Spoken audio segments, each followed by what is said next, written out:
திருவட்டார் அருகே காங்கிரஸ் நிர்வாகி கொலையில் மேலும் 2 பேர் கைது. கன்னியாகுமரி மாவட்டம் திருவட்டார் அருகே உள்ள மூவாற்றுமுகம் பகுதியைச் சேர்ந்தவர் ஜாக்சன். இளைஞர் காங்கிரஸ் நகர தலைவரான இவரை கடந்த 27ஆம் தேதி இரவு வீட்டின் அருகே வைத்து 7 பேர் கொண்ட கும்பல் அடித்து கொலை செய்துவிட்டு தப்பி சென்றது.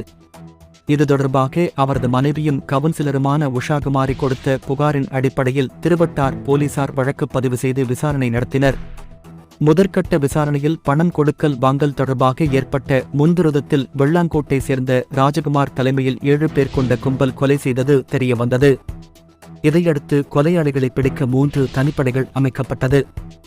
இந்த கொலை தொடர்பாக மருங்கூரை சேர்ந்த மாரிமுத்து வயது 30, சாரூரை சேர்ந்த வினித் வயது 26 மற்றும் 15 வயது சிறுவன் 18 வயதுடைய வாலிபர் என 4 பேரை தனிப்படை போலீசார் ஏற்கனவே கைது செய்தனர். இந்த நிலையில் நேற்று முன்தினம் திருவட்டார் போலீசார் திற்பரப்பு பகுதியில் ரோந்து சென்றபோது சந்தேகத்துக்கிடமான வகையில் நின்ற 2 பேரை பிடித்து விசாரித்தனர். அப்போது இவர்கள் கோட்டாரை சேர்ந்த ரூபன் வயது 40, பாரதப்பள்ளியை சேர்ந்த மெல்வின் வயது 36 என்பதும் இவர்கள் இருவருக்கும் ஜாக்சன் கொலையில் தொடர்பு இருப்பதும் தெரிய வந்தது. இவர் சிறையில் இருந்தபோது ராஜகுமாருடன் பழக்கம் ஏற்பட்டுள்ளது.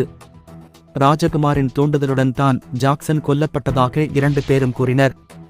இதையடுத்து இவர்கள் 2 பேரையும் போலீசார் கைது செய்தனர்.